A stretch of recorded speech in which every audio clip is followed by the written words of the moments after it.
Mister Polisetty and ఇప్పుడు అనగనగా ఒక రాజు. ఒకప్పుడు ముంబైలో ఆడిషన్స్ చేస్తూ తిరుగుతున్న టైంలో ఎన్నోసార్లు నేను గివప్ చేసేయాలనుకున్నాను. ఎందుకంటే మీ అందరికీ తెలుసు ఈ జర్నీ అనేది చాలా చాలా కష్టం. ఫిల్మ్ ఇండస్ట్రీలో హీరో అవ్వడం అనే జర్నీ. అది ఎవరన్నా ఆ జర్నీ చేస్తే గానీ అది దానిలో ఉన్న డిఫికల్టీస్ ఏంటో ఎవరికీ అర్థం కావు.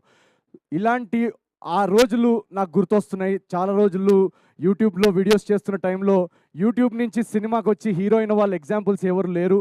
అసలది చరిత్రలో జరగలేదని చాలామంది నన్ను నిరాశపరిచారు ఆ టైంలో. సో కట్ చేస్తే ఈరోజు తెలుగు ప్రేక్షకులు వరుసగా 4గో బ్లాక్ బస్టర్ అందించారు. So thank you so much. Thank you so much. అందరూ కష్టపడతాము, అందరూ టాలెంటెడే. కానీ దీనిలో ఒక ఎక్స్ ఫ్యాక్టర్, ఈ విజయాల్లో ఒక ఎక్స్ ఫ్యాక్టర్, ఒక మ్యాజిక్ అనేది జరుగుతుంది. ఆ మ్యాజిక్ అనేది ఇగో మీరందరూ చూస్తున్నారు కదా, మీ అందరి నుంచి వస్తుంది. So thank you.